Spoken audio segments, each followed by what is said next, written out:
எபிரேயர் 11ஆம் அதிகாரம் அதனுடைய 8வது வசனத்தை நான் வாசிக்கிறேன். விசுவாசத்தினாலே ஆபிரகாம் தான் சுதந்திரமாக பெறப்போகிற இடத்திற்கு போகும்படி அழைக்கப்பட்ட போது கீழ்ப்படிந்து தான் போகும் இடம் என்னதென்று அறியாமல் புறப்பட்டு போனான். கர்த்தருடைய நாமத்திற்கு மகிமை உண்டாவதாக. நாம் தொடர்ந்து விசுவாசத்தை குறித்து படித்து வருகிறோம். நம்ம லாஸ்ட்டாக நோவாவை குறித்து பார்த்தோம். நோவாவின் நாட்களுக்கு பிறகு ஆதியாகமம் 10ஆம் அதிகாரத்தில் ஒரு 70 நபர்களுடைய பெயர்கள் எழுதப்பட்டிருக்கிறது. அந்த 10ஆம் அதிகாரம் கடைசி வசனம் இப்படி சொல்லும், அந்த 70 பெயர்கள் எழுதப்பட்ட பிறகு அவர்கள் மூலமாய் ஜாதிகள் தோன்றினது அப்படின்னு சொல்லி எழுதப்பட்டிருக்கும். ஆதியாகமம் 10ஆம் அதிகாரம் கடைசி வசனம், தங்கள் ஜாதிகளில் உள்ள தங்களுடைய சந்ததியின்படியே நோவாவுடைய குமாரின் வம்சங்கள் இவைகளே. ஜலப்பிரளயத்துக்கு பின்பு இவர்களால் பூமியிலே ஜாதிகள் பிரிந்தன. அப்படின்னா ஜாதிகள்னா நேஷன்ஸ், தேசங்கள். 70 நாடுகளாய் அன்னைக்கு இருந்த ஜனங்கள் அப்படி பிரிஞ்சிருந்தாங்க. அவர்களுக்கு நடுவில் கர்த்தர் ஒரு தேசத்தை தனக்கென்று உருவாக்க ஆரம்பித்தார். தனக்கென்று ஒரு தேசத்தை உருவாக்கி அந்த தேசத்தின் மூலமாய் தான் யார் என்பதை முழு உலகத்திற்கும் காண்பிக்க வேண்டும் என்று விரும்பினார். அப்படி தனக்கென்று உருவாக்கப்படுகிற அந்த தேசத்திற்கு ஒரு சந்ததியை கொண்டு போய் வைக்கணும். அந்த சந்ததியின் மூலமாய் தான் யார் என்பதை நிரூபிக்க வேண்டும் என்று அவர் ஆசைப்பட்ட அந்த நாட்களில் இந்த பூமியை பார்க்கும் பொழுது எந்த அளவீடால் ஜனங்களை அந்த தேசத்துக்கு கொண்டு போகிறது அப்படின்ற ஒரு கேள்வி வந்துச்சு. அன்னைக்கு தேவன் வைத்த அந்த அளவீடு எது அப்படின்னா, என்னுடைய வார்த்தையை யார் நம்புகிறார்களோ, என் வார்த்தைக்கு யார் கீழ்ப்படுகிறார்களோ அவர்களை நான் தெரிந்து கொள்ளுவேன். அவர்களின் மூலமாய் அவர்களுக்கு அவருடைய தலைமுறைக்கு ஒரு தேசத்தை கொடுப்பேன். அந்த தேசத்தின் மூலமாய் நான் யார் என்பதை முழு உலகத்துக்கு நான் காண்பிப்பேன் என்கிற அந்த அளவீடில் தேவன் தெரிந்து கொண்ட அந்த மனுஷன்தான் ஆபிரகாம். இன்னைக்கு நமக்கு இருக்கிறது போல சபைகளோ, தேவனை குறித்த நாலேஜோ, வேத புத்தகமோ, இப்படிப்பட்ட எந்த அறிவும் இல்லாத காலகட்டம் அது. தேவனை குறித்து இவ்வளவு பிரபலமான காரியங்கள் ஜனங்கள் யாருமே அறிந்திருக்கவில்லை. அப்படிப்பட்ட காலகட்டத்தில் தேவன் ஒரு மனுஷனை தெரிந்து கொள்கிறார். அந்த மனுஷனுடைய பெயர் ஆபிரகாம் என்று எழுதப்பட்டிருக்கிறது. இன்றைக்கும் கர்த்தர் நம்மை எந்த அளவுகோலால் அளக்க விரும்புகிறார் என்றால், தன்னுடைய வார்த்தையின் அளவுகோலால் அளக்க விரும்புகிறார். தன்னுடைய வார்த்தையை நம்புகிற ஒரு கூட்ட ஜனங்களை கர்த்தர் இந்த நாளில் தெரிந்து வைத்திருக்கிறார். அவர்கள் மூலமாய் தான் யார் என்பதை அவர் அந்த மனிதர்களை சுற்றி இருக்கிற ஜனங்களுக்கு விளங்க பண்ணி கொண்டும் இருக்கிறார். இன்றைக்கு நாம் இந்த ஆபிரகாம் குறித்து சில காரியங்களை நாம் வேதத்திலிருந்து கற்றுக்கொள்ள போகிறோம். அதற்கு முன்பதாக ஏன் ஆண்டவர் இந்த வசனத்தை இவ்வளவு ஃபோக்கஸ் பண்ணுகிறார், ஏன் வார்த்தைக்கு இவ்வளோ முக்கியத்துவம் கொடுக்குறாருன்னா, வார்த்தை தான் ஒரு மனுஷனுக்குள்ளே இருக்கக்கூடிய விசுவாசத்தை தூண்டி எழுப்பக்கூடியது. கர்த்தருடைய வார்த்தைக்கு மட்டும்தான் அந்த வல்லமை இருக்கிறது. நம்ம அறிந்திருக்கிறபடி ரோமர் 10:10 சொல்லுகிறது, நீதி உண்டாக இருதயத்தில் விசுவாசிக்கப்படும், விசுவாசம் உண்டாக வாயினால் அறிக்கை செய்யப்படும். இப்படி வார்த்தைகள் இப்படி சொல்லுகிறது. அதாவது விசுவாசமானது கேள்வியினால் வரும், கேள்வி தேவனுடைய வசனத்தினால் வரும், கர்த்தருடைய வார்த்தையினால் வரும். அந்த வார்த்தையை ஒரு மனுஷன் எந்த அளவுக்கு அதிகமாய் ஏற்றுக்கொள்கிறானோ, எந்த அளவுக்கு அதிகமாக அந்த வசனத்துக்கு கீழ்ப்படுகிறானோ, அவனுக்குள்ள மட்டும்தான் விசுவாசம் வர்த்திக்க பண்ணுகிறது. அவனுக்குள்ள தான் அந்த வார்த்தை விசுவாசத்தை உற்பத்தி பண்ணுகிறது. விசுவாசத்தின் அடிப்படையில் தான் தேவன் கிரியை செய்கிறார். விசுவாசத்தின் அடிப்படையில் தான் ஜனங்கள் மத்தியில் கர்த்தர் கிரியை செய்ய விரும்புகிறார். இதை நாம் மறந்துவிடவே கூடாது. நாம் ஒவ்வொரு காலகட்டத்திலேயும் வாழ்ந்த மனிதர்களை குறித்து எபிரேயர் 11ஆம் அதிகாரத்திலேருந்து நம்ம தொடர்ச்சியாக படித்து வருகிறோம். சில பரிசுத்தவான்களுக்கு ஒரு வசனத்தில் முடிச்சிருந்தார், சிலரை 2 வசனத்தில் முடிச்சிருந்தார். ஆபிரகாமுக்கு மட்டும் அந்த விசுவாச வீரர்களுடைய அந்த சாப்டரில் பார்த்தீங்கன்னா கரெக்டாக 12 வசனம் எழுதி வைக்கிறார். நான் எண்ணி பார்த்தேன், 12 வசனத்தை ஆண்டவர் எழுதி வச்சிருக்கிறார். ஏன் 12 வசனங்களில் எழுதக்கூடிய அளவுக்கு அவருடைய வாழ்க்கையில் ஏதோ சில காரியங்களை கர்த்தர் செய்திருந்தார். மற்ற எல்லாரை பார்க்கிலும் ஆபிரகாமுக்கு ஒரு விசேஷித்த இடத்தை கர்த்தர் கொடுத்து வைத்திருக்கிறார். ஆதியாகமம் 41:8 சொல்லுகிறது, என் நண்பனான ஆபிரகாமின் சந்ததி அப்படின்றார். அந்த ஆபிரகாமை ஆண்டவர் சொல்லும் பொழுது என் ஃப்ரெண்ட் அப்படின்றார், என் நண்பன் அப்படின்றார்.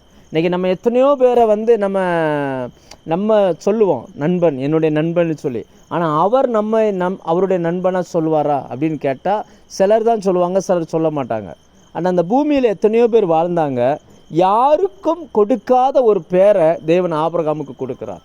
என் நண்பனான ஆபிரகாமின் சந்ததி. இயேசு கிறிஸ்து இந்த பூமிக்கு வரும் பொழுது, அவருடைய வாழ்க்கை வரலாறை எழுத ஆரம்பிக்கும் பொழுது, புதிய ஏற்பாட்டில் எழுதப்பட்ட முதல் பெயர் என்ன அப்படின்னா, ஆபிரகாமின் குமாரனான, தாவீதின் குமாரனான இயேசு கிறிஸ்துவனுடைய வம்ச வரலாறு இப்படி ஆரம்பிக்குது. அப்போ தேவன் பாருங்க, இயேசுவே தன்னை அறிமுகப்படுத்தும் பொழுது ஆபிரகாமின் குமாரன் அப்படின்னு சொல்லி அறிமுகப்படுத்தணும்னு ஆசைப்பட்ட அளவுக்கு அந்த நாட்களில் ஆபிரகாமுடைய வாழ்க்கை இருந்திருக்கிறது. நாம் அந்த ஆபிரகாமுடைய வாழ்க்கை நமக்கு ஒரு பெரிய சேலஞ்சிங், நமக்கு ஒரு பெரிய பாடம். அவரிடமிருந்து நாம் நிறைய பாடங்களை இந்த நாட்களில் கற்றுக்கொள்ள போகிறோம். கர்த்தர் நம்மோடு கூட தொடர்ந்து இடைப்படுவாராக. நான் லூக்கா 18ஆம் அதிகாரம் 8ஆம் வசனத்தில் இயேசு ஒரு காரியம் சொல்லுகிறார். லூக்கா 18ஆம் அதிகாரத்தில் ஜெபத்தை குறித்து எழுதப்பட்ட அந்த சாப்டர், அதில் 8ஆம் அதிகாரத்தில் ஒரு விஷயத்தை சொல்லுகிறார். ஆகிலும் மனுஷகுமாரன் வரும் பொழுது பூமியில் விசுவாசத்தை காண்பாரோ அப்படின்றார். ஒரு பெரிய சாப்டர் ஒன்று சொல்லிட்டு அப்படி சொல்கிறாரு, மனுஷகுமாரன் வரும் பொழுது இந்த பூமியில் விசுவாசத்தை காண்பாரோ. விசுவாசிகளின் தகப்பன் அல்லது விசுவாசத்தின் தகப்பன் என்று அழைக்கப்பட்ட ஆபிரகாம் வாழ்ந்த அந்த காலகட்டத்தை பார்த்தவர் அவர். ஏன் இதை நான் சொல்கிறேன்னா, நான் இன்னைக்கு உங்களோடு பேச போகிற பாயிண்ட் அங்கேருந்து தான் இருக்குது. அதுக்கு முந்தின அதிகாரம் 17ஆம் அதிகாரத்தை சொல்லும் பொழுது, அதே இயேசு கிறிஸ்து வருகையின் பொழுது என்ன சம்பவிக்கும் என்று சொல்லுகிறார். அப்படி சொல்லும் பொழுது அவர் என்ன சொல்லுகிறார், லூக்கா 17, 28, 29, 30 இவைகளை நாம் வாசிக்கும் பொழுது அங்கே ஆண்டவர் சொல்லுகிறார், கடைசி நாட்களில் இயேசு கிறிஸ்து வருகிற அந்த கடைசி நாட்களில் லோத்துவின் நாட்களை போல இருக்கும். அந்த வசனத்தை நான் வாசிக்கிறேன். லோத்துவினுடைய நாட்களில் நடந்தது போலவும் நடக்கும். ஜனங்கள் புசித்தார்கள், குடித்தார்கள், கொண்டார்கள், விற்றார்கள், நட்டார்கள், கட்டினார்கள்.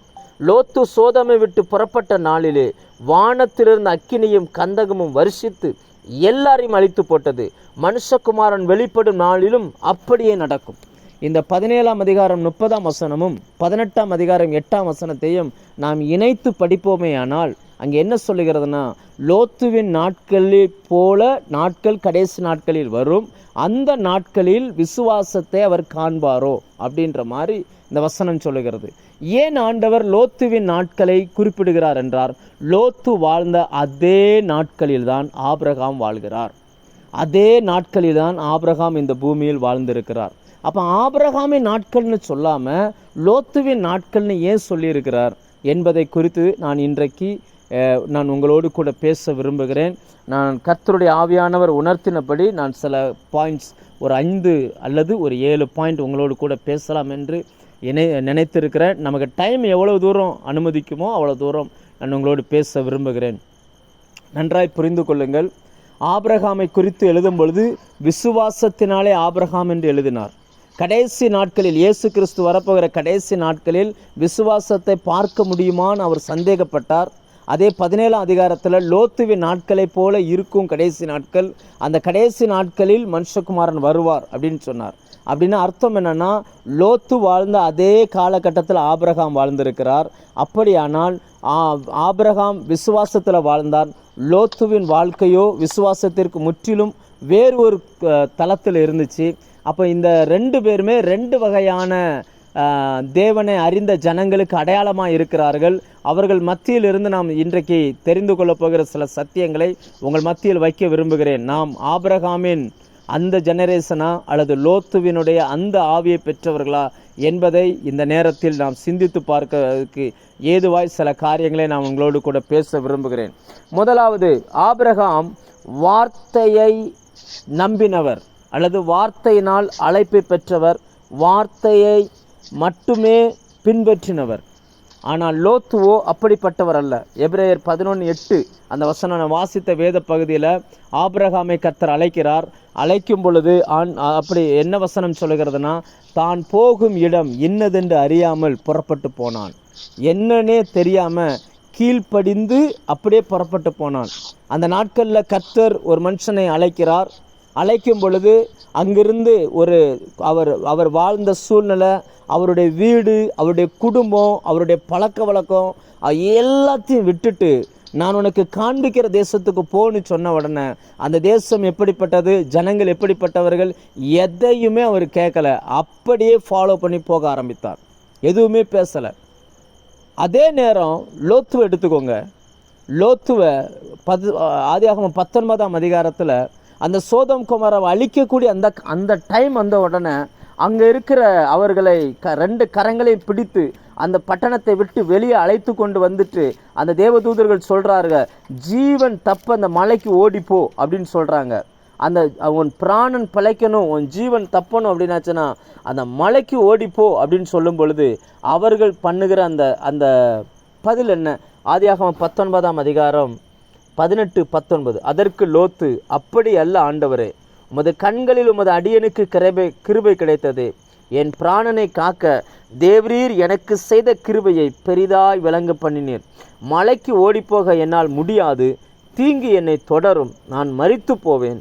அதோ அந்த ஊர் இருக்கிறது, நான் அதற்கு ஓடிப்போகத்தக்கதாக அது கிட்ட இருக்கிறது, சின்னதுமாய் இருக்கிறது. என் பிராணன் பிழைக்க நான் அங்கே ஓடி போகட்டும், அது சின்ன ஊர்தானே என்றான். ஆபிரகாம் வார்த்தையை நம்பினவர் என்றால் ஒரு காரியத்தை செய்யன்னு கர்த்தர் சொன்ன உடனே யோசிக்காம கீழ்ப்படிந்து அப்படியே செய்தார். அதே காலகட்டத்தில் வாழ்ந்த இன்னொரு மனுஷனை குறித்து வேதத்தில் நம்ம வாசிக்கிறோம். இவங்க பாருங்க, ஆபிரகாமை ஆண்டவர் அழைக்கும் பொழுது ஆதியாகமம் 12ஆம் அதிகாரத்தில் நான் உன்னை பெரிய ஜாதி ஆக்குவேன் அப்படின்றார். நீ இந்த காரியத்தை செஞ்சனா உன்னை பெரிய ஜாதி ஆக்குவேன் அப்படின்னு அர்த்தம் என்னன்னா, பெரிய தேசமாக மாற்றுவேன். நீ இப்போ தனியாளாக இருக்கிற, உன்னை பெரிய தேசமாக மாற்றுவேன்றார். தேவன் அந்த வார்த்தையை சொல்லும் பொழுது அவர் ஒரு குடும்பமாகவே இல்லை, அவரும் அவர் மனைவி மட்டும்தான் இருக்கிறாங்க, பிள்ளைங்க இல்லை. அந்த ஜெனரேஷன் நீங்கள் வாசிச்சு பாருங்கள், 30 வயசில் எல்லாருக்கும் பிள்ளை பிறக்குது. இவர் வரும்பொழுது 75 வயசு, ஏற்கனவே குழந்தை இல்லை. ஆண்டவர் ஒரு குழந்தைய கொடுத்துட்டு அதுக்கப்புறம் போன்னு சொன்னால் அவர் போயிருந்திருக்கலாம். ஒன்றுமே இல்லை. கர்த்தர் சொன்னால் நீ நான் உனக்கு காண்பிக்கிற தேசத்துக்கு போ, உன்னை பெரிய ஜாதி ஆக்குவேன் அப்படின்னு ஒன்று அப்படியே கீழ்ப்படிந்து வந்தார். யோசிச்சு பாருங்க, அவருக்கு குழந்தை இல்லை. அதான் 11ஆம் அதிகாரம் ஆதியாகமம் 11ஆம் அதிகாரத்தில் சாராளை குறித்து சொல்லும்பொழுது சாராள் குழந்தை இல்லாத மலடியாக இருந்தால்னு சொல்லுகிறது. அவருடைய கற்பம் அடைக்கப்பட்டிருந்ததுன்னு வேதம் சொல்லுகிறது. இன்னும் சில வேதாகம ஆசிரியர்கள் குறிப்பிடுகிறார்கள். ஒரு யூத ரபி இப்படி எழுதுகிறார். அவர் என்ன எழுதுகிறார் அப்படின்னாச்சுன்னா, சாராளுடைய கற்பத்தால் குழந்தையை தாங்கக்கூடிய அளவுக்கு பலன் இல்லையாம். அந்த கற்பத்தில் குழந்தை உற்பத்தி ஆகிறதுக்கான பலனே இல்லை. அதனால தான் ஏசாயா 50ஆம் அதிகாரம் 51ஆம் அதிகாரம் அதெல்லாம் ஃபுல்லாக இவர்களை கம்பேர் பண்ணி எழுதப்பட்ட அதிகாரங்கள். அதில் சொல்லும் பொழுது, நீங்கள் வெட்டி எடுக்கப்பட்ட கண்மலையும் தோண்டி எடுக்கப்பட்ட துறவையும் நோக்கி பாருங்கள் அப்படின்றார். அந்த சாராளை குறித்து சொல்லும் பொழுது, தோண்டப்பட்ட அந்த வெற்று குழி, அதை தோண்டி இருக்கிறாங்க, தண்ணியே இல்லை, அந்த குழி இருந்தும் பிரயோஜனம் இல்லை, இல்லாமல் இருந்தும் பிரயோஜனம் இல்லை. இப்படிப்பட்ட சூழ்நிலையில தான் ஆபிரகாம் சாராளுடைய வாழ்க்கை இருந்துச்சு. ஆனால் கர்த்தர் சொன்ன உடனே நம்புவதற்கு ஏதும் இல்லை. ஆனால் இவங்க தைரியமாக போயிட்டாங்க. அதே நேரம் லோத்துவின் ஜெனரேஷன் எப்படி இருக்குது அப்படின்னாச்சுன்னா, அதே போல் இவர்களுக்கு ஓடி போவதற்கு பலன் இருக்குது. ஆனாலும் இவர்கள் சொல்கிறாங்க, இல்லை நாங்கள் போகலை. இவர்கள் சாக்கு போக்கு சொல்லுகிறார்கள். இந்த நாளில் கர்த்தர் நம்மை நம்பி ஒரு வேலையை சொல்கிறார் அப்படின்னா, நம்ம நம்பி ஒரு பொறுப்பை தர்றார் அப்படின்னா, அப்படியே ஏற்றுக்கொள்கிறோமா அல்லது சாக்கு போக்கு சொல்லுகிறோமா? இன்னைக்கு சாக்கு போக்கு சொல்லுகிறவர்கள் மிகுந்து இருக்கிற ஒரு காலகட்டத்தில் நம்ம வாழ்ந்து கொண்டிருக்கிறோம். நிறைய இடங்களில் சொல்கிறாங்க. இந்த நாட்கள் நான் இன்றைக்கு கர்த்தருடைய வார்த்தையை பிரசங்கிக்கிற இந்த நாட்கள் கிராமங்களில் பிள்ளைகள் அப்படியே நிறைய இருக்கிறாங்க. இன்றைக்கி சுவிசேஷம் அறிவிப்பதற்கும் விபிஎஸ் நடத்துவதற்கும் சரியான டைம். ஆனால் நிறைய பேர், நிறைய சபைகள், நிறைய இடங்களில் பார்த்திங்க அப்படின்னா வெயில் ஓவராக இருக்குது, எதிர்ப்பு அதிகமாக இருக்குது. அதெல்லாம் முந்தி மாதிரி எங்களால் எதுவுமே செய்ய முடியாதுன்னு சொல்லி நிறைய நபர்கள் ஊழியத்துக்கு நோ சொல்லிட்டாங்க. நிறைய சபைகள் முந்தி போல் ஊழியங்களே செய்கிறதில்ல. நிறைய இடங்களில் விபிஎஸ் நடக்கிறதே இல்லை. நிறைய இடங்களில் ஒரு புள்ளி விவரம் சொல்கிறாங்க, கரூர், கோயம்புத்தூர், திருப்பூர் இந்த பகுதிகளில் முன்பு நடந்ததை பார்க்கலும் பாதிக்கு மேலே குறைஞ்சிருச்சு. அதனால தான் நீங்கள் கவனித்து பார்த்தா தெரியும், அங்கெல்லாம் எதிர்ப்புகள் அதிகமாக பெருகிட்டு இருக்கு. அடுத்த ஜெனரேஷன் பிள்ளைகளை உருவாக்க தவறுகிற காலகட்டத்தில் நாம் வாழ்ந்து கொண்டிருக்கிறோம். ஆண்டவர் சொன்னார், கடைசி நாட்கள் லோத்துவின் நாட்களை போல இருக்கும். லோத்து சாக்கு போக்குகளை சொல்லிவிட்டு கர்த்தருடைய வார்த்தைக்கு கீழ்ப்படியாமலே போனார். விளைவென்ன? அவரும் பாதிக்கப்பட்டார், அவருடைய தலைமுறையும் பாதிக்கப்பட்டது. இன்னைக்கு அந்த காலகட்டத்தில் தான் ஆபிரகாம் வாழ்கிறார். கர்த்தர் சொன்ன வார்த்தைக்கு அப்படியே கீழ்ப்படுகிறார், யோசிக்கவே இல்லை. அதனால தான் ஆண்டவர் அதை எழுதும்பொழுது சொல்கிறார், தான் போகும் இடம் இன்னதென்று அறியாமல் கீழ்ப்படிந்து புறப்பட்டு போனான். இன்னைக்கு நிறைய விளக்கங்கள் தேவைப்படுகிறது. ஒரு காரியத்தை ஒன்று செய்யணும், கர்த்தர் ஒரு தரிசனத்தை ஒன்றை சொல்கிறாருன்னா நிறைய விளக்கங்கள் கொடுக்க வேண்டியிருக்குது. அந்த விளக்கு அவங்க நிறைய காரியம் நமக்கு இன்னைக்கு இருக்கிற அளவுக்கு நாலேஜ் அன்னைக்கு ஆபிரகாமுக்கு கிடையாது. நமக்கு இன்னைக்கு இருக்கிற அளவுக்கு ஊழியக்காரர்கள் அந்த காலத்தில் கிடையாது. நம்ம கையில் வேதாகமம் இருக்கிறது போல் அந்த காலத்தில் வேதாகமம் கிடையாது. கர்த்தர் டைரக்டாக வார்த்தையின் மூலம் பேசினாதான் உண்டு. அதை போய் இன்னொரு ஆள்கிட்ட கேட்டு உறுதிப்படுத்துறதுக்கு தகுதியான ஆவிக்குரிய நண்பர்கள் அன்னைக்கு கிடையாது.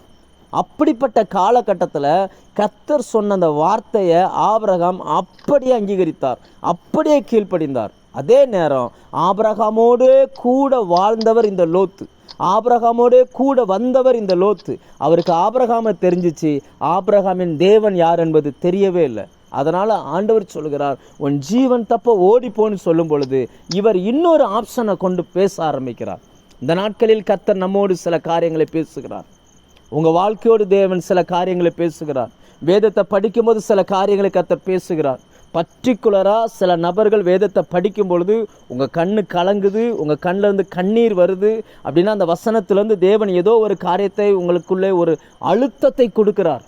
நம்ம கீழ்ப்படுகிறோமா, இல்லைன்னா இது யாராவது செஞ்சுட்டு போட்டோம் நமக்கு என்னன்னு சொல்லி சாக்கு போக்கு சொல்கிறோமா, காரணம் சொல்லுகிறோமா? இதை வைத்து நாம் முடிவு பண்ணி கொள்ள முடியும், நான் ஆபிரகாமின் சந்ததியா லோத்தின் சந்ததியா. ஆண்டவர் சொன்னார், கடைசி நாட்களில் லோத்துவின் நாட்களை போல இருக்கும் அப்படின்னு சொன்னார். லோத்து வாழ்ந்த அதே காலகட்டத்தில் தான் ஆபிரகாம் வாழ்கிறார். இன்னைக்கு நாம் எப்படி என்பதை முதலாவது விளங்கி கொள்வோம். நம்ம வசனத்தை பின்பற்றுவோமா, இல்லைனா நம்முடைய சொந்த அனுபவங்களை பின்பற்றுகிறோமா? நாம் வார்த்தை தான் நம்முடைய சோர்ஸாக இருக்குதா, இல்லைன்னா நம்முடைய பலன் நம்முடைய சோர்ஸாக இருக்குதா? யோசிச்சு பாருங்கள். அவர் எவ்வளவு தூரம் அந்த வார்த்தையை பேசுகிறார்.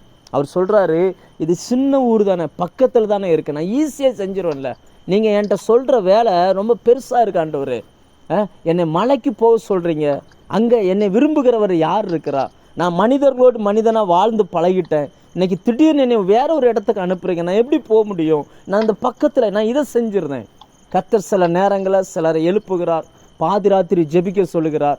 நம்ம என்ன சொல்கிறோம்? சிலர் கீழ்ப்படுகிறாங்க, சிலர் அப்படியே சோர்ந்து படுத்துறாங்க. எத்தனையோ மனிதருடைய சாட்சியை நான் கேட்டிருக்கிறேன். கர்த்தரனை அதிகாலை எழுப்பினார், நான் டயர்டில் தூங்கிட்டேன் அப்படின்னு சொல்லி. தேவன் ஒரு காரியத்தை சொல்லுவாரே ஆனால் கீழ்ப்படுகிற ஒரு கூட்ட மக்கள் வாழ்கிறார்கள். அவர்கள் மறைந்து வாழ்கிறார்கள். அவர்கள் வெளியில் தெரிய மாட்டாங்க. ஆனால் இந்த லோத்து அப்படிப்பட்டவர் அல்ல. லோத்து வெளியில் தெரிவார், பிரபலமாக இருப்பார். அதனால தான் ஆண்டவர் சொன்னார், லோத்துவின் நாட்களை போல இருக்கும். லோத்துவின் நாட்களில் ஆபிரகாம் வாழ்கிறார், ஆபிரகாம் வார்த்தைக்கு கீழ்ப்படுகிறார், கேள்வி கேட்கல. ரெண்டாவது பாயிண்ட், ஆபிரகாம் விட்டு கொடுத்தார். ஆதியாகமம் 13:5-9 வரைக்கும் வாசித்தா ஒரு இக்கட்டான ஒரு சூழ்நிலை அந்த குடும்பத்துக்குள்ளே வருது. இப்போ லோத்துவின் மந்தை மேய்ப்பருக்கும் ஆபிரகாமின் மந்தை மேய்ப்பருக்கும் வாக்குவாதம் உண்டாகிறது. நம்ம வேதத்தை நல்ல கவனமாக படித்தா வாக்குத்தத்தமான தேசம் ஆபிரகாமுக்கு தான். ஆபிரகாம் அழைப்பை பெற்று வந்தவர், லோத்து கூடவே வந்தவர். ஆனால் இப்போ 2 பேருக்குள்ள அந்த வாக்குவாதம் வருகிறது. அந்த வாக்குவாதம் வந்த உடனே அப்படியே ஆவியானவர் எழுதும்போது ஒரு முக்கியமான ஒரு வார்த்தை அங்கே எழுதுகிறார். நான் அந்த வசனத்தை வாசிக்கிறேன். ஆதியாகமம் 13:5-9. அதில் ஆபிராமுடைய அந்த வசனம் சொல்லுது பாருங்க. ஆபிராமுடனே வந்த லோத்துவுக்கும் ஆடு மாடுகளும் கூடாரங்களும் இருந்தன. அவர்கள் ஒருமித்து குடியிருக்க அந்த பூமி அவர்களை தாங்கக்கூடாது இருந்தது. அவர்களுடைய ஆஸ்தி மிகுதியாக இருந்தபடியால் அவர்கள் ஒருமித்து வாசம் பண்ண ஏதுவில்லாமல் போயிற்று. ஆபிரகாமுடைய மந்தை மேய்ப்பருக்கும் லோத்துடைய மந்தை மேய்ப்பருக்கும் வாக்குவாதம் உண்டாயிற்று.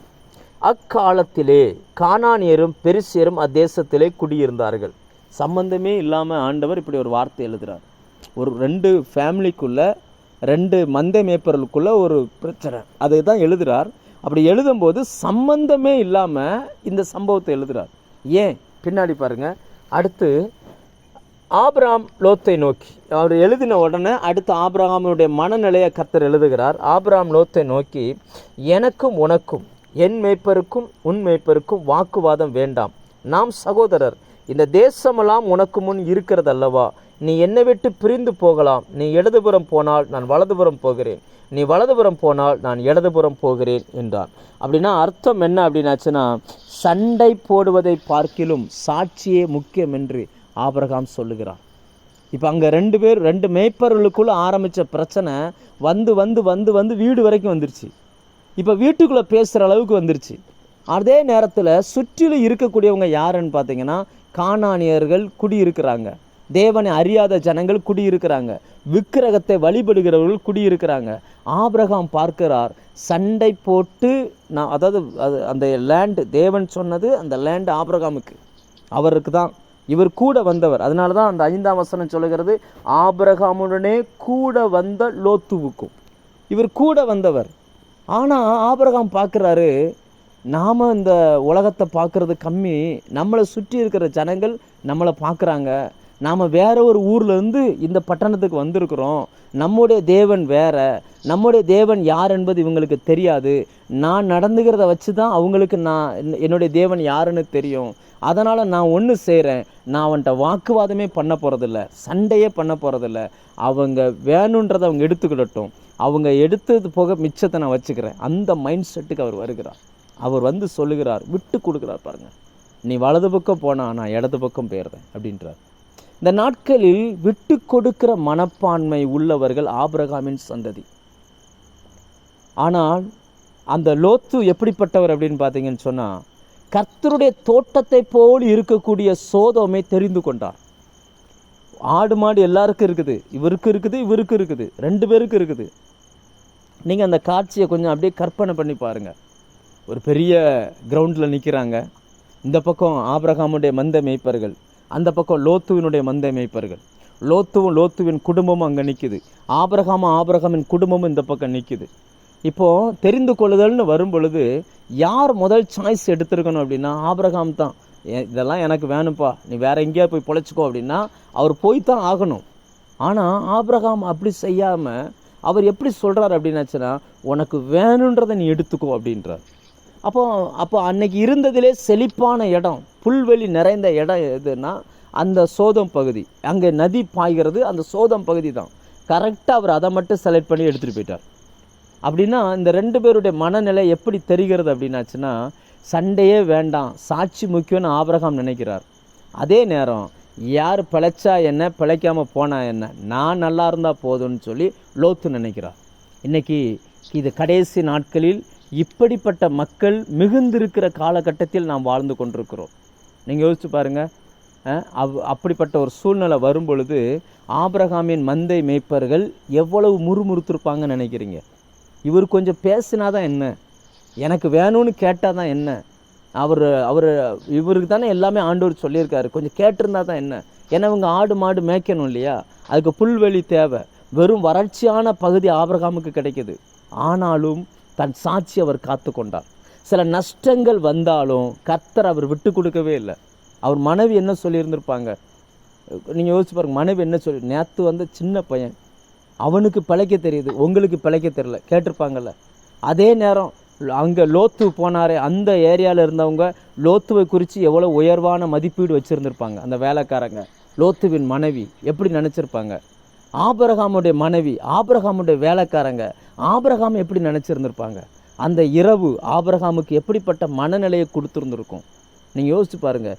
எல்லாமே பூமிக்குரியதை எல்லாரும் யோசித்து கொண்டிருந்த அந்த நேரத்தில் ஆபிரகாம் மட்டும், என் தேவன் எப்படிப்பட்டவர், நான் அவருடைய வார்த்தையை நம்பி வந்திருக்கிறேன், எனக்கு இந்த புல்வெளி முக்கியம் இல்லை, இந்த செழிப்பு முக்கியம் இல்லை, கர்த்தருடைய வார்த்தை தான் முக்கியம், அவர் யார் என்பதை இந்த பூமிக்கு நான் காட்டணும், எனக்கு நஷ்டம் வந்தாலும் நான் அதை பொறுத்துக்கிறேன், சண்டை போட போகிறதில்ல, நான் சமாதானத்தை விரும்புகிறேன் அப்படின்னு சொன்னது ஆபிரகாமினுடைய சந்ததி.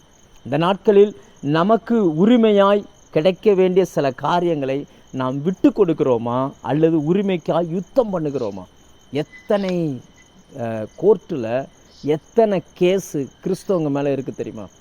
எத்தனை கேஸு கிறிஸ்தவர்கள் சொத்துக்காகவும் அல்லது ஒரு லேண்டுக்காகவும் அல்லது பணத்துக்காகவும் குடும்பத்தில் டைவர்ஸுக்காகவும் நீங்கள் கோர்ட்டில் போய் எடுத்து பார்த்தீங்கன்னா அதிகமான கேஸ் இருக்கிறது கிறிஸ்தவங்க மேலே தான் இருக்குது. அதிகமாக கோர்ட்டில் நியாயத்துக்காக போராடுகிறவர்கள். நியாயமாக கிடைக்க வேண்டிய ஒன்றை ஆபிரகாம் விட்டு கொடுத்தார். அன்னைக்கு வாழ்ந்த ஜனங்கள் மத்தியில் ஆபிரகாம் பிழைக்க தெரியாதவர் என்கிற பெயரோடு வாழ வேண்டி இருந்துச்சு. ஆபிரகாமை பார்த்தவர்கள் ஆபிரகாமை பிழைக்க தெரியாத மனுஷன், வாய்ப்பை பயன்படுத்த தெரியல அப்படிலாம் பேசியிருப்பாங்க. ஆனால் ஆபிரகாமுடைய இருதயமெல்லாம் ஒன்றே ஒன்று தான், நான் கர்த்தரை நம்பி இருக்கிறேன், அவர் என்னை நடத்துவார், அவ்வளோதான். வேறு எதுவுமே அவர் யோசிக்கலை. இன்றைக்கும் ஆபிரகாமை போன்றவர்கள் வாழ்கிறார்கள், விட்டு கொடுக்கிறார்கள். சில நஷ்டங்கள் வந்தாலும் பரவாயில்லன்ட்டு போயிருந்தாங்க. அதே நேரம் யார் பிழைச்சா என்ன, பிழைக்காமல் போனால் என்ன, நாம் நல்லா இருந்தால் போதும்னு சொல்லி நம்பி வாழுகிற கிறிஸ்தவர்கள் என்கிற பெயரில் வாழுகிற நிறைய கூட்டங்கள் வாழ்ந்து கொண்டிருக்குது. அவங்கள பார்த்து தான் இயேசு சொன்னார், லோத்துவின் நாட்களை போல இருக்கும் அப்படின்னு சொன்னார். அந்த லோத்துவின் நாட்களில் ஆபிரகாமை போல விட்டு கொடுக்கிறவர்கள் வாழத்தான் செய்கிறார்கள். இன்று இதில் நாம் யார், எப்படிப்பட்டவர்கள்? நம்முடைய உரிமைக்காக நாம் போராடுகிறோமா? அல்லது கர்த்தர் தேவன் நம்மை பார்த்து கொண்டிருக்கிறார்? நம்மை சுற்றிலும் தேவனை அறியாத ஜனங்கள் இருக்கிறார்கள். அவர்கள் மத்தியில் தேவன் யார் என்பதை காட்டுகிற ஒரு பெரிய பொறுப்பு எனக்கு இருக்கிறது. அதனால் நான் என்னுடைய உரிமைகளை விட்டு கொடுத்தாலும் பரவாயில்ல, நான் சண்டை போட மாட்டேன்ற அந்த முடிவோடு நாம் வாழுகிறோமா? இது ரொம்ப ரொம்ப முக்கியமானது. சாட்சி முக்கியங்க. இன்றைக்கி நிறைய நபர்கள் சாட்சி இழந்துட்டு போகிறாங்க. இப்போ பக்கத்தில் சில இடங்கள்லாம் போய் கேட்டு பாருங்கள். சில குடும்பங்களில் கேட்டு அவங்க சொல்லுவாங்க, எப்பா இந்த அம்மா ஜெபம் பண்ணும்போது தான்ப்பா நல்லா ஜெபம் பண்ணுது, ஆனால் தெருவுக்குள்ள வந்துச்சுன்னா பயங்கர சண்டை, அவர்கிட்ட யார் வாய் கொடுப்பா அப்படின்றாங்க. பொருளாசையில் பழகின இருதயங்கள். ஒரு 10 ரூபாய்க்கு பொருளை வாங்கிட்டு பேரம் பேசி ஃபைட் பண்ணக்கூடிய எத்தனையோ நபர்கள். லோத்துவின் நாட்கள் இன்றைக்கி வாழ்ந்து கொண்டிருக்கிறோம். நாம் ஆபிரகாமின் சந்ததி என்று சொல்லி கொண்டாலும் இந்த லோத்துவின் சுபாவம் நிறைய பேருக்குள்ளே இருக்குது. மூன்றாவதாக, அந்த கடைசி நாட்களில், அந்த லோத்துவின் நாட்களில் ஆபிரகாம் எப்படி வாழ்ந்தார்? நஷ்டமே வந்தாலும் அவர் பொறுத்து கொண்டார்.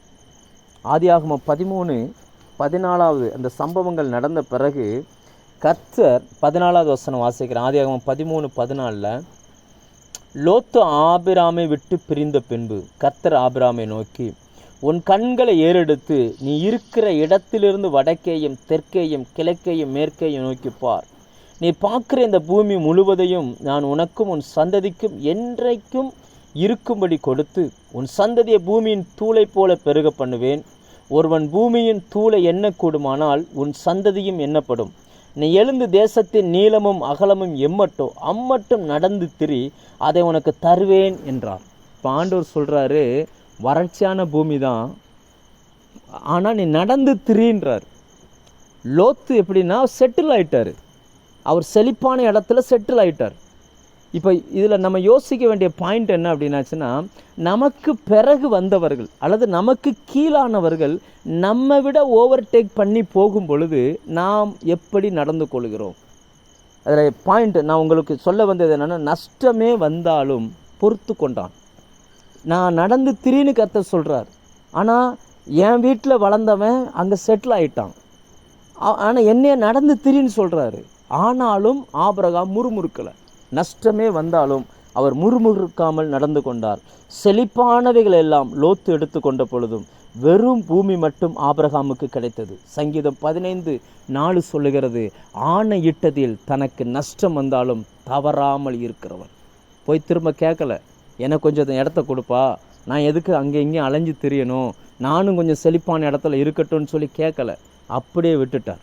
கர்த்தருடைய வார்த்தையை அப்படியே கேட்டார். அதனால தான் ஆண்டவர் சொன்னார், லோத்து ஆபிரகாமை விட்டு பிரிந்த பின்பு கர்த்தர் ஆபிரகாமோடு பேச ஆரம்பித்தார். அப்படின்னா செல்வம் சொத்து எல்லாமே போயிடுச்சு, எல்லாமே எடுத்துகிட்டு அவங்க செட்டில் ஆகிட்டாங்க.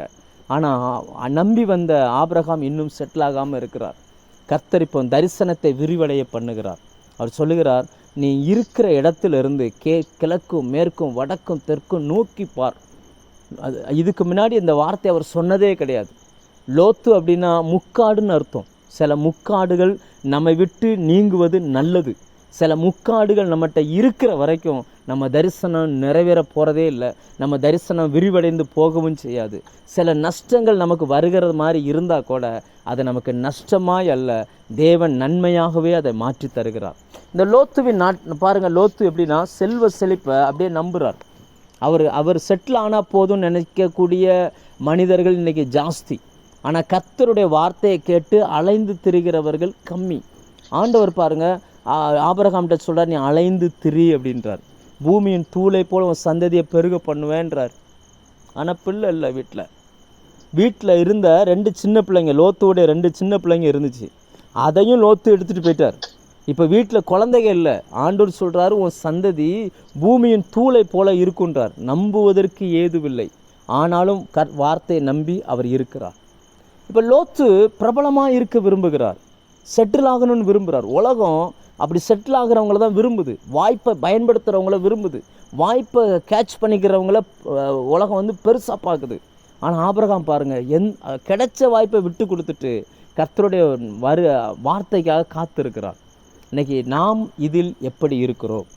உலகத்தின் பார்வையில் செழிப்பான இடங்களை வேண்டும் என்று விரும்புகிறோமா, அல்லது கர்த்தர் என்னை நடத்துவார் என்று அவருடைய வார்த்தையை நம்பி எல்லாத்தையும் விட்டு கொடுத்துட்டு கர்த்தருடைய வார்த்தையை நம்பி நாம் நின்று கொண்டு இருக்கிறோமா? எப்படி இவைகள் சாத்தியமானது? ஆபிரகாமால் எப்படி விட முடிஞ்சிச்சு? அப்படி விடுவதற்கான காரணம் என்னன்னா, தேவன் அவரோடு பேசிக்கொண்டே இருந்தார். அந்த வார்த்தையை கேட்டுக்கிட்டே இருந்ததுனால ஆபிரகாமுக்கு வேறு எதுவுமே பெருசாக தெரியலை. அதாவது மனிதர்கள் அவரை அப்படியே ஃபோக்கஸ் பண்ணி பார்க்குறாங்க. மனிதர்கள் எவ்வளவோ சொல்லி பார்க்குறாங்க, நீங்கள் கேளுங்க, நீங்கள் இப்படி கேளுங்க, அப்படி கேளுங்கன்னு சொல்லி. ஆபிரகாம் எதுக்குமே செவி கொடுக்கலை. அவரை பொறுத்த வரைக்கும் வார்த்தைக்கு முதலிடம் கொடுத்தார், மனிதனுக்கு 2ஆம் இடம் கொடுத்தார். அல்லது வார்த்தைக்கு முதலிடம் கொடுத்தார், உலக சிற்றின்பங்கள் அல்லது உலக ஆசீர்வாதங்களுக்கு 2ஆம் இடம் கொடுத்தார். ஆனால் இன்னைக்கு உலக ஆசீர்வாதங்களுக்கு முதலிடமும் வார்த்தைக்கு 2ஆம் இடமும் கொடுக்கக்கூடிய நிறைய லோத்துக்கள் கிறிஸ்தவத்தில் இருக்கிறார்கள். அதனால தான் ஆண்டவர் சொன்னார், லோத்துவின் நாட்களைப் போல இருக்கும் நான் வருகிற நாட்கள், அங்கே விசுவாசத்தை காண்பேனும். அப்படின்னா அர்த்தம் என்ன? விசுவாசத்திற்கு அடையாளமாக இருந்த ஆபிரகாமை போன்றவர்கள் வாழ்வார்களா அப்படின்றார். லோத்து வாழ்ந்த அதே நாளில்தான் அதே பகுதியில் ஆபிரகாம் வாழ்கிறார். அவர் நஷ்டமே வந்தாலும் பரவாயில்ல, கர்த்தரை முறுமுறுக்காமல் வாழ்ந்த ஒரு மனுஷன். இந்த நாட்களில் சில கஷ்டங்கள், சில இழப்புகள், சில எதிர்பார்ப்புகள் நடக்காமல் போகும் பொழுது நாம் எப்படி நடந்து கொள்கிறோம்? கொஞ்சம் யோசிச்சு பாருங்கள். எப்படி நடந்து கொள்கிறோம்? நம்முடைய நடவடிக்கை எப்படி இருக்கிறது? இந்த ஆபிரகாமை போல இருக்குதா? அப்படி இருக்கணும்னு கர்த்தர் விரும்புகிறார். நான் சொல்கிறேன், உலகம் உயரத்தை பார்க்குது, ஆனால் தேவன் ஆழத்தை பார்க்கிறார். உலகம் ஊழியங்களை பார்க்குது, தேவன் ஊழியக்காரனை பார்க்குறார். உலகம் அழைக்கப்பட்டவனுடைய ஆடம்பர வாழ்க்கையை பார்க்குது, ஆனால் தேவனும் அழைக்கப்பட்டவனுடைய அந்தரங்க வாழ்க்கையை பார்க்கிறார். ஆபிரகாம் பாருங்கள், எத்தனை மேலேயும் அவருக்கு அக்கறையே வரல பாருங்கள். அவர் அந்த வார்த்தையை நம்புகிறார். அவர் செட்டில் ஆகிட்டார். தனக்கு பின்னாடி வந்தவன் செட்டில் ஆகிட்டான். அவங்க மனைவி என்னெல்லாம் பேசியிருந்திருப்பாங்க. உங்களுக்கு பேச கஷ்டமாக இருந்தால் நான் பேசுகிறேன்னு இருப்பாங்க. ஆபிரகாம் அதற்கு இடம் கொடுக்கவே இல்லை பாருங்கள், இடம் கொடுக்கவே இல்லை. எனக்கு வார்த்தை முக்கியம், கர்த்தர் சொல்லியிருக்கிறார், கர்த்தர் தருவார். 4வதாக, இந்த லோத்து வாழ்கிற இந்த நாட்களில் ஆபிரகாமின் ஆவியை உடையவர்கள் எப்படி வாழ்வார்கள்? 4வதாக, உலகத்தின் அதிபதி நயம் காட்டினாலும் இணங்காமல் இருப்பார். ஆதியாகமம் 14ஆம் அதிகாரத்தில் இந்த லோத்துவும் அந்த ராஜா பிடித்து கொண்டு போய்விட்டார். 5 ராஜாக்கள் முடியாததை இவர் போய் 318 பேரோடு போய் யுத்தம் பண்ணி அவர்களை மீட்டு கொண்டு வருகிறார். அப்போ ஆபிரகாமை முதல்ல சந்திக்கிறது யார் அப்படின்னா 2 ராஜாக்கள் சந்திக்கிறாங்க. அதில் முதல் ராஜா அந்த லோத்து இருந்த அந்த சோதோமின் ராஜா. ஆதியாகமம் 14ஆம் அதிகாரம் 21, 22, 23 அந்த வசனத்தை நான் வாசிக்கிறேன். சோதோமின் ராஜா ஆபிராமை நோக்கி, ஜனங்களை எனக்கு தாரும், பொருட்களை நீர் எடுத்துக்கொள்ளும் என்றான். அதற்கு ஆபிராம் சோதோமின் ராஜாவை பார்த்து, ஆபிராமை ஐஸ்வர்யவான் ஆக்கினேன் என்று நீர் சொல்லாதபடிக்கு நான் ஒரு சரட்டையாகிலும் பாதரட்சையின் வாரையாகிலும் உமக்கு உண்டானவைகளில் யாது ஒன்றையாகிலும் எடுத்து கொள்ளேன் என்று வானத்தையும் பூமியும் உடையவராகிய உன்னதமான தேவனாகிய கர்த்தருக்கு நேராக என் கைகளை உயர்த்துகிறேன் அப்படின்றார். யோசிச்சு பாருங்க, அன்னைக்கு அந்த தேசம், அந்த சோதம் எப்படிப்பட்ட தேசமாம்? கர்த்தருடைய தோட்டம் போல இருந்துச்சான், ஏதேன் போல இருந்துச்சான். ஒரு குறைவுமே கிடையாது. அவ்வளவு செல்வ செழிப்பு, செல்வங்கள் கொட்டி கிடக்குது. அதனுடைய ராஜா, அந்த ராஜா வந்து கேட்குறாரு, பணத்தை தந்துடுறேன்ப்பா, எவ்வளோ வேணாலும் எடுத்துக்கோ, பொருள் எவ்வளோ உனக்கு எவ்வளோ வேணுமோ எடுத்துக்கோ, ஆனால் ஒன்று செய், ஜனங்களை மட்டும் நீ எதுவும் பண்ணிடாத, ஜனங்களை எனக்கு கொடுத்துரு அப்படின்ற. அதனுடைய ஆவிக்குரிய அர்த்தம் என்ன? உலக பிரகாரமான பணம் வேணுமா, செல்வம் வேணுமா, ஐஸ்வர்யம் வேணுமா, ஆடம்பரம் வேணுமா, உலகம் இன்றைக்கி நமக்கு தரும். ஆனால் ஆத்துமாக்களை மட்டும் நீங்கள் ஆதாயம் பண்ணக்கூடாது, ஆத்துமாக்களை மட்டும் நீங்கள் எதுவுமே கேட்டுறக்கூடாது. ஆத்துமாக்காக ஜெபிச்சிடாத, ஆத்துமாக்காக ஊழியம் செஞ்சிடாத, உனக்கு என்ன வேணுமோ நான் தந்துடுறேன் அப்படின்னு சொல்லி சோதோமின் ராஜா பேசுகிறான். ஆனால் ஆபிரகாமினுடைய பதில் என்ன தெரியுமா? ஒரு சரட்டை ஆகிலும், ஒரு பாதரட்சியின் வாரை ஆகிலும் நான் எடுக்க மாட்டேன் அப்படின்றார். அதுக்கு அவர் சொல்லுகிற பதில் என்னன்னா, நீர் ஆபிரகாமை பெரியவன் ஆக்கினீர் என்று சொல்லாதபடிக்கு. இதே சூழ்நிலையில் லோத்து எப்படி நடந்து கொண்டார்? ஏற்கனவே சோதோமுக்கு நேராக போய் கூடாரத்தை போட்டு சோதோமை பிடிச்சவங்க இவரையும் சேர்த்து பிடிச்சிட்டு போயிட்டாங்க. அப்பமாவது அறிவு வந்திருக்க வேண்டாமா? 19ஆம் அதிகாரம் 1ஆம் வசனம் வாசித்து பார்த்தீங்கன்னா, சோதோமின் வாசலில் குடியிருந்தாராம். தமிழில் அப்படி எழுதியிருக்கிறாங்க. ஆனால் சில மூல பாஷை எப்படி சொல்லுதுன்னா, அது வந்து வேதத்தில் ஒளிமுக வாசல் அப்படின்றாங்க இல்லையா? அதை அந்த தேசத்தினுடைய பிரபுக்கள், அதிகாரிகள் அல்லது ராஜ பிரபுக்கள் உட்காந்து பேசுகிற இடம், அந்த இடத்துல இருந்திருக்காரு லோத்து. அப்படின்னு அர்த்தம் என்னன்னா, இவர் வாங்க மாட்டேன்ட்டார். இவர் வந்து அந்த ராஜாவை கனம் பண்ணவும் இல்லை, அந்த ராஜாவை பற்றி சிந்திக்கவும் இல்லை ஆபிரகாம். ஆனால் அந்த லோத்து எப்படிப்பட்டவர் அப்படின்னாச்சுன்னா, இப்போ இவர் வேணான்ட்டார். அந்த ராஜாவுக்கு தெரியும் நம்ம காப்பாற்றப்பட்டது இந்த லோத்துவினுடைய சித்தப்பாவினால தான். இப்போ சித்தப்பா கணம் வாங்க மாட்டேன் அப்படின்ட்டாரு. ஒட்டுமொத்த கணத்தையும் கொண்டுட்டு போய் லோத்துக்கு கொடுக்க ஆரம்பித்தாங்க.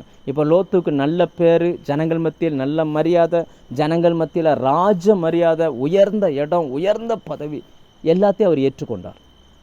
நாம் தெரிந்து கொள்ள வேண்டிய ஒரு முக்கியமான சத்தியம் ஒன்று இருக்கிறது. உலக சிநேகம் தேவனுக்கு விரோதமான பகை. அதை மாற்றவே முடியாது.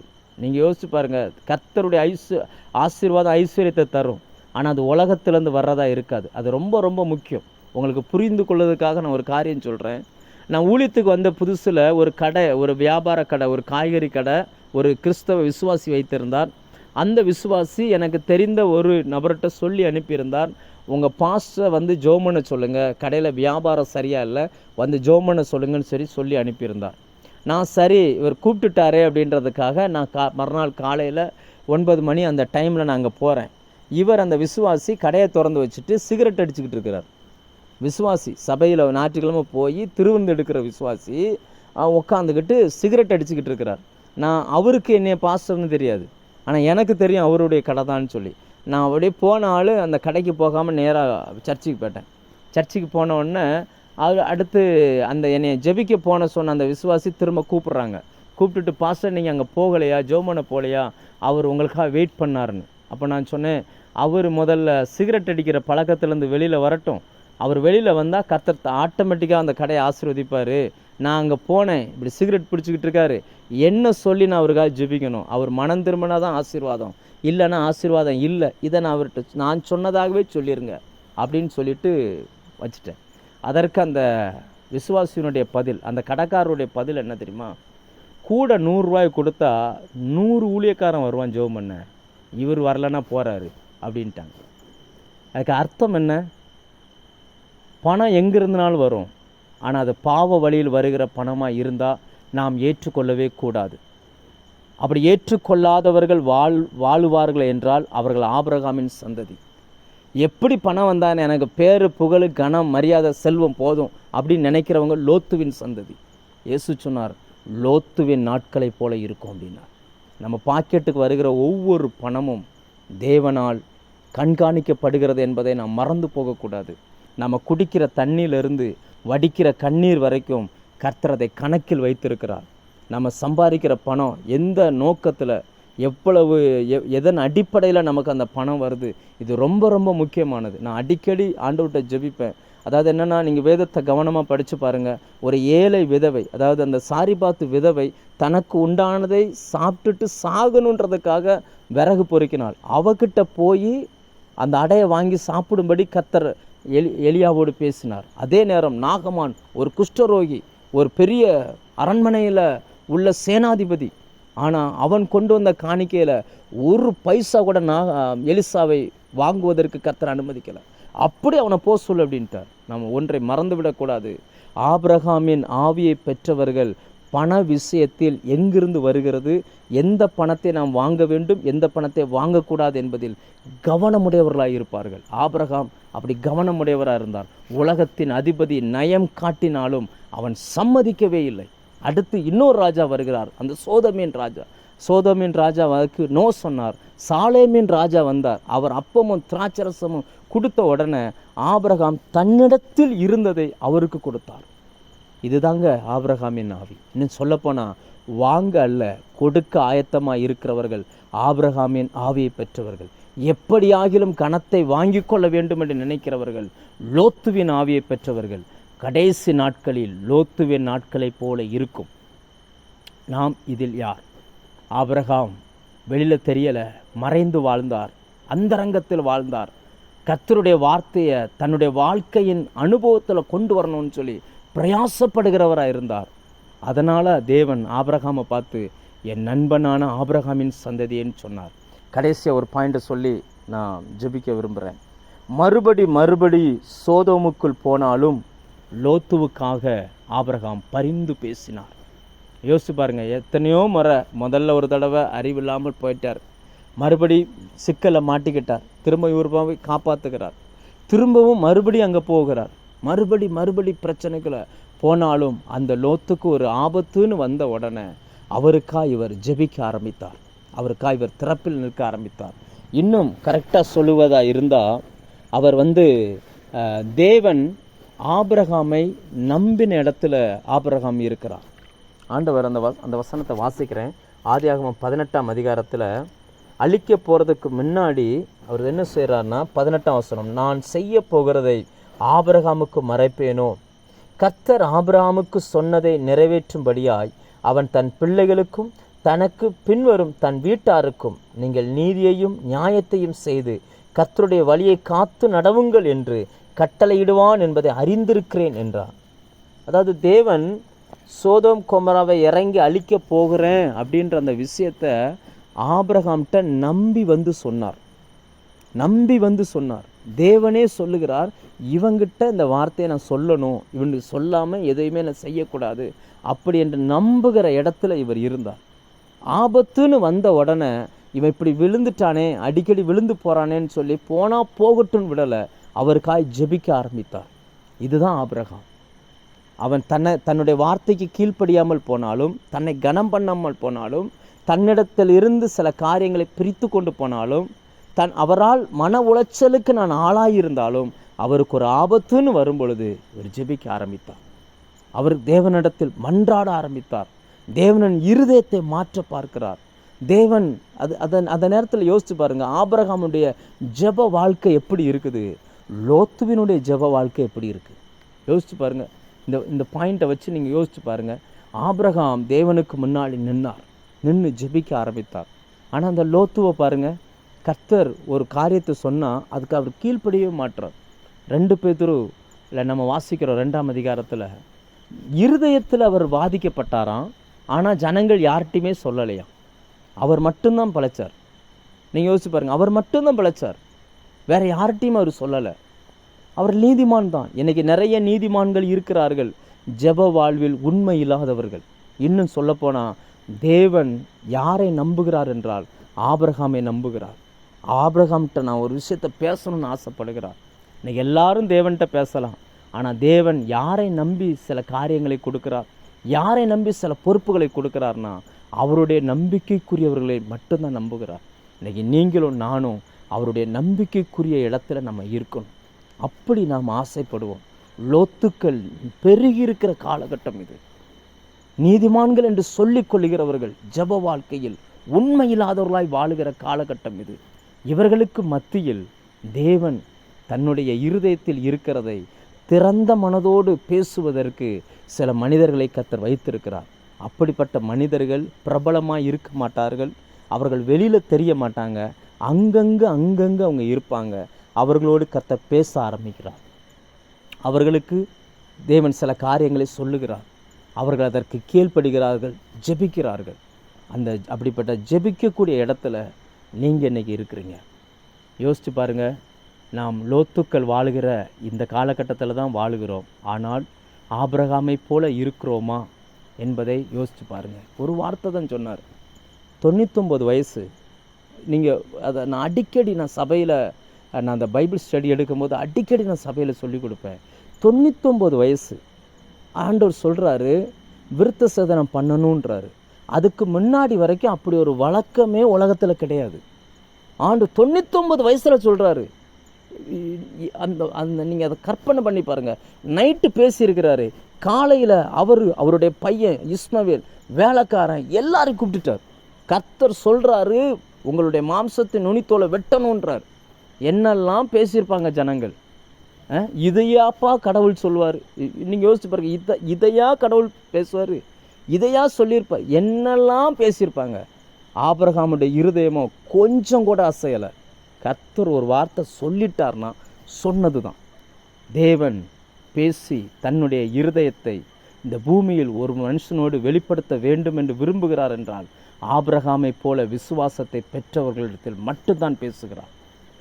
அதே நேரத்தில் செல்வ செழிப்பாய் வாழ்ந்து உலகத்தின் கணங்களை பெற்றுக்கொண்டு எப்படி வேண்டுமானாலும் பொருள் சம்பாதிக்கலாம் என்று எண்ணுகிற ஒரு கூட்ட ஜனங்கள் இருக்கிறார்கள்.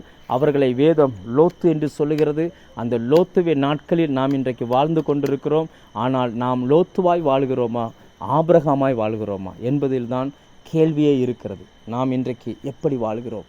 கர்த்தருடைய ஆவியானவர் உங்களுக்கு இந்த வசனத்தை நன்கு புரிய வைத்திருப்பார் என்று நான் விசுவாசிக்கிறேன். கர்த்தர் இந்த வார்த்தைகளை என்னுடைய இருதயத்தில் ஏவினபடினால் அந்த வார்த்தைகள் நான் உங்களுக்கு சொல்கிறேன். ஒரு 5 பாயிண்ட் நான் உங்கள் மத்தியில் வச்சிருக்கிறேன். 1, வார்த்தையை நம்பி வார்த்தையை பின்பற்றுகிறவர் ஆபிரகாம். 2வது, ஆபிரகாம் விட்டு கொடுத்தார்.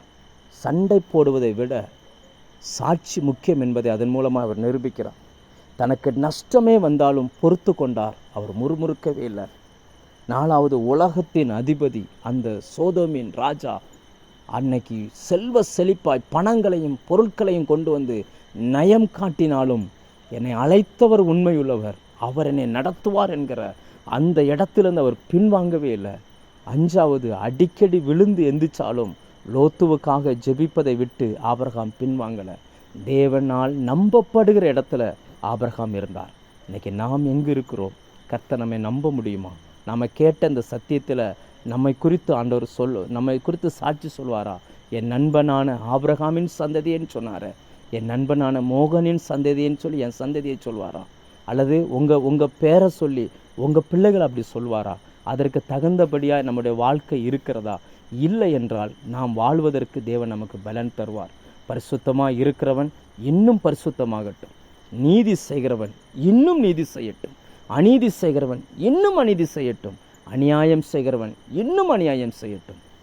அவர் வருகிறார், அவரோடு கூட அவன் கிரியைக்கு தக்கதான பலனும் கூட வருகிறது. கர்த்தருடைய வருகை நாட்களில் நாம் இருக்கிறோம். ஆபிரகாமின் ஆவியோடு செயல்படுவோம். கர்த்தர் நம்மை ஆசீர்வதிப்பாராக.